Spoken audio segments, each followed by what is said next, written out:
Hi, Kevin. Greg Swartz, Bleacher Report. Last couple years, you were out at Park City, Utah. Did you go out there again? What kind of different training did you do? And just tell us about your off-season.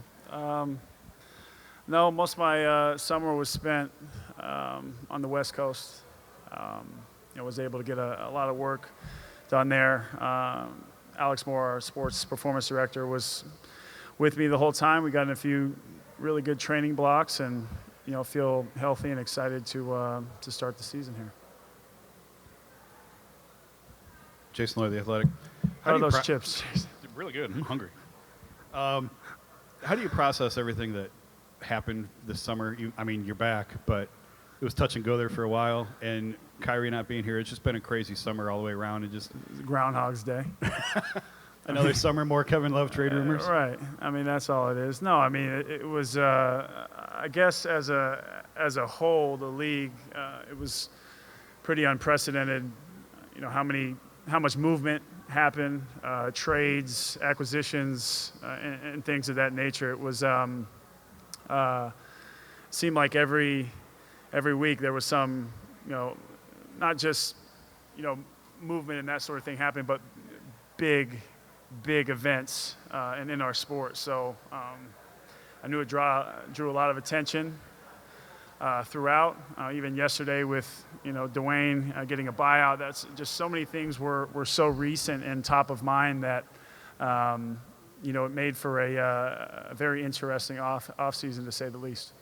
How did things change for you now here without Kyrie? I think there will be. I think he was such a big part of what we did, especially on the offensive end, that there'll be a lot more opportunity. And I'm not saying just for me. Isaiah is going to come back healthy and be such a spark for us, and can especially on the offensive end play at such a superstar type level. And there's a number of players on this team that we know are very hungry. Whether it's Derrick Rose, whether it's Isaiah, as I mentioned, Jeff Green, even guys that we acquired last year, and Kyle Korver. Just throughout our entire lineup that either have been there or done that before, or guys that are really looking for a second or third wind in their career, where they want to show and prove to everyone what they can do. And we feel like this is a great place for them to do it. And last thing, I know we've joked about it before that your name's always in trade rumors, but does it ever get to the point where you're like, you got to be kidding me, like this is happening? Like, do you shut your phone off? I know you're very active in social media, but does it ever get to the point where you just can't take it anymore, or have you just grown numb to it? I don't know if numb. Yeah, numb is the word, but I have, and you've been around me enough to know that and my teammates as well, I find the humor in things. Like, I think some of the things are laughable. I know this is our job and this is our business and this is what we do for a living. But at the end of the day, it's a business. We've seen guys on several teams and throughout the course of history of the game that maybe a coach or a GM or a certain player has sworn that either they're going to keep him, they're going to sign this player, free agency, and it totally they get a better deal. It's like the better offer theory. So for me, I really don't. I just take it with a grain of salt at this point. Know that wherever I am, I want to be here. As you guys know, it's well documented. I want to compete for a championship, but at the end of the day, I know that it's a business, and anything can happen at any given moment. So just got to keep my head down, keep working, keep my damn mouth shut, and go out there and try and perform.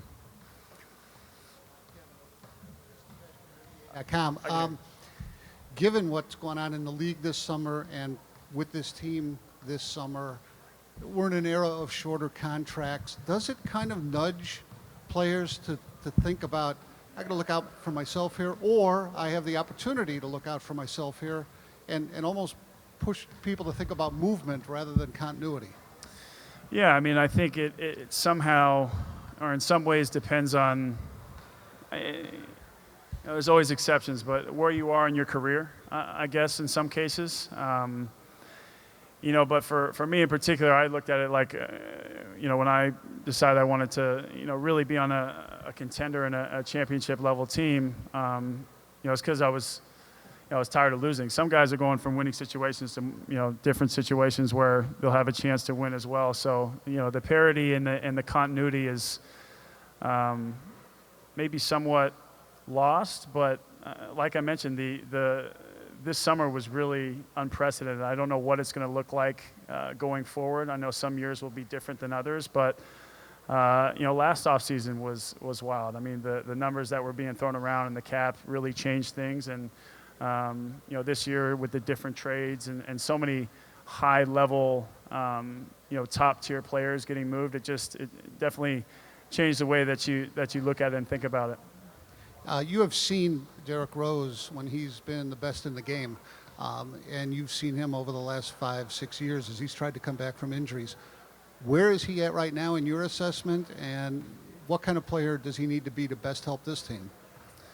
For me, he looks great. I mean, just like, and seeing everybody and talking to everybody, figuring out where their minds are at in Santa Barbara.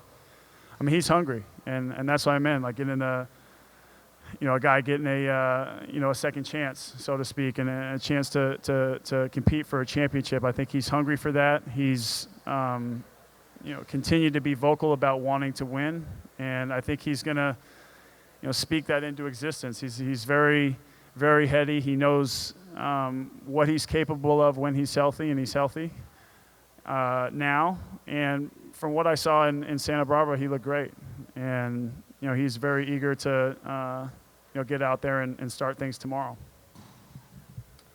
Kev, Chris Fedor, cleveland.com.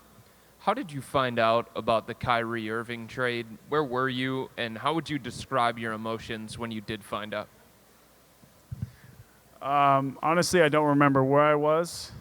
I believe I must have found out from probably Channing, because he's probably more on social media than anybody I've ever met in my life, so I probably heard it from him.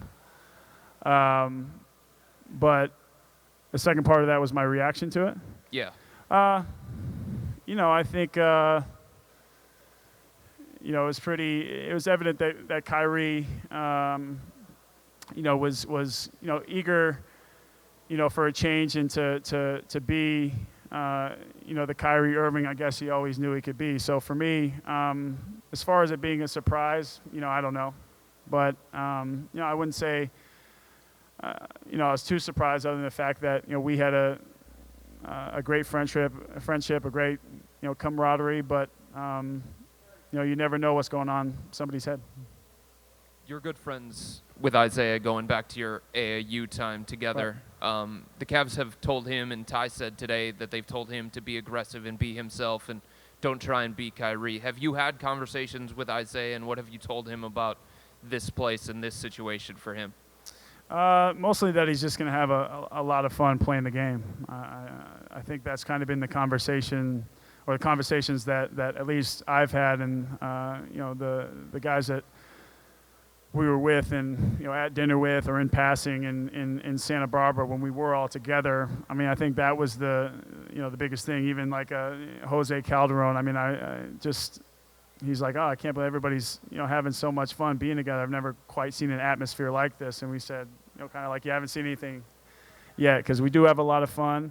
We know that there are times where maybe it looks like we thrive better under chaos, but there will be a lot of very hungry guys out there that it's going to be make it a lot of fun to play with, and Isaiah happens to be one of those guys. Kevin, Ben Axelrod, WKYC. Speaking of Isaiah, I noticed you guys made some interesting decisions with your shoes today. I was wondering if there was a story behind that.